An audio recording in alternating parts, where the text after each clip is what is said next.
Nikita Willy tutup akses komunikasi demi quality time bersama anak dan suami. Pemain sinetron Nikita Willy semakin nyaman menikmati kehidupannya setelah menjadi ibu usai melahirkan Isa Sander. Nikita Willy mulai sering membagikan momen bersama anaknya di akun media sosial.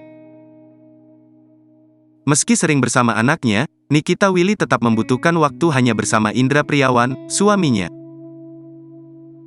Demi kebersamaannya bersama suami dan anaknya itu, Nikita Willy sampai menutup akses komunikasi selama 10 hari. Sebagai full-time mom yang tidak menggunakan pengasuh anak, Nikita Willy berterima kasih pada Indra Priawan.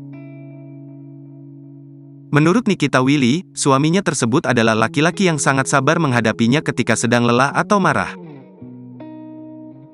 Nikita Willy bahkan mengapresiasi ibu-ibu yang juga mengurus anak tanpa bantuan siapapun sambil tetap harus bekerja.